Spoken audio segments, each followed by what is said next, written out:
दोस्तों, देश के राज्य उड़ीसा के जंगलों में पिछले 12 दिनों से कुछ इस तरीके की भीषण आग लगी है जो रुकने का और थमने का नाम नहीं ले रही है। इस गंभीर घटना पर कोई भी बड़ा मीडिया दल कवरेज नहीं कर रहा है, ना ही इसकी सूचना लोगों को ज़्यादातर मिलता है। अब बात करें पिछले साल की ऑस्ट्रेलिया में हुए बुशफायर की, तो वहाँ तमाम लोगों ने अपनी अपनी प्रतिक्रिया व्यक्त की, लेकिन जब देश के अंदर इस तरीके की भीषण आग लगी हुई है और उड़ीसा के मयूरभंज जिले स्थित सिमलीपाल नेशनल पार्क धू धू करके जल रहा है, तो उसकी तरफ कोई भी खैर खबर लेने को तैयार नहीं है।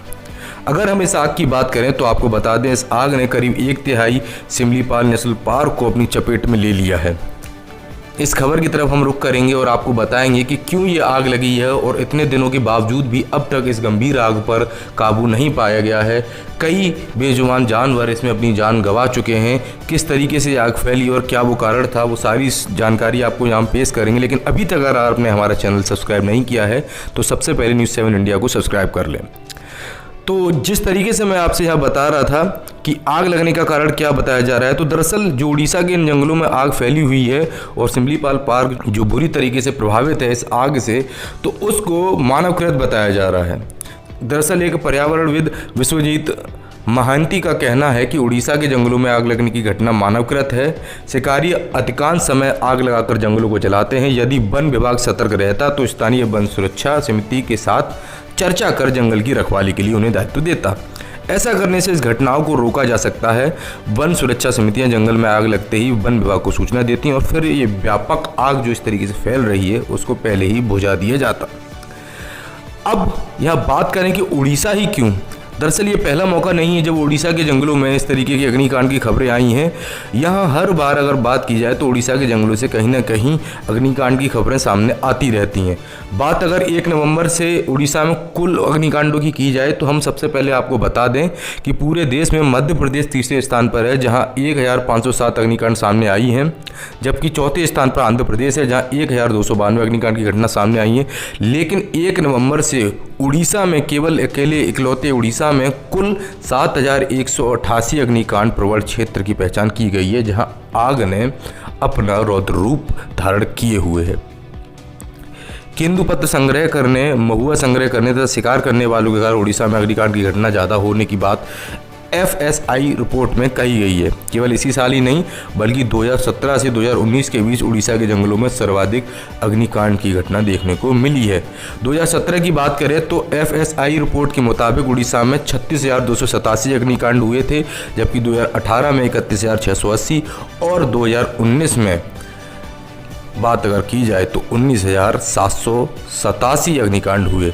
इससे 2017 में 14,121 हेक्टेयर जंगल, 2018 में 9,730 हेक्टेयर जंगल और 2019 में 7,164 हेक्टेयर जंगल जलकर नष्ट हो गए हैं। अब आपको ये समझ आया होगा कि आखिरकार किस तरीके से उड़ीसा पिछले कई सालों से जंगलों में जो लगती आग से प्रभावित हो रहा है और इसे झेलता आ रहा है, तो ये उसके लिए कोई नई बात नहीं है। लेकिन फिर भी सरकार एकदम से बेदम नज़र आती है और साल दर साल जो अग्निकांड की घटनाएं वो बढ़ती चली जा रही हैं।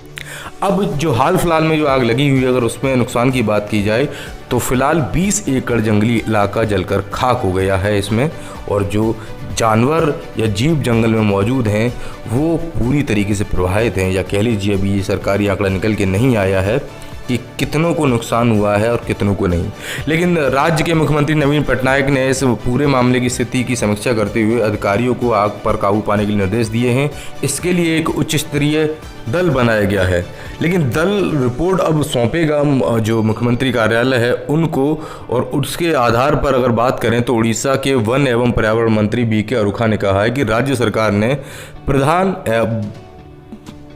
प्रधान वन मुख्य संरक्षक वन्य जीव को सिमलीपाल जाने को कहा है। वो ये वही क्षेत्र है जो आग से प्रभावित है। अगर बात करें मयूरभंज में 2,750 वर्ग किलोमीटर क्षेत्र में बसे राष्ट्रीय उद्यान में लगी है आग।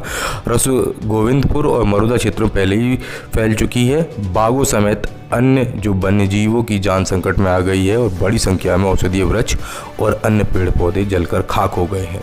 कुछ इस तरीके से पिछले 12 दिनों से लगातार उड़ीसा जल रहा है और उड़ीसा के जो जंगल हैं वो धू धू करके आग की चपेट में बने हुए हैं, लेकिन इस पर कोई गौर नहीं कर रहा। हम प्रे करते हैं कि उड़ीसा में मौजूद जो बेजुबान जीव जंतु हैं उनको इस आग से अब ज़्यादा हानि ना हो और जल्द से जल्द इस आग पर काबू पाया जाए। खैर, अगर इस वीडियो से आपको कोई भी जानकारी मिली हो हल्की सी, तो इस वीडियो को ज़रूर शेयर करें और हमारे चैनल न्यूज़ 7 इंडिया को सब्सक्राइब जरूर करें। धन्यवाद।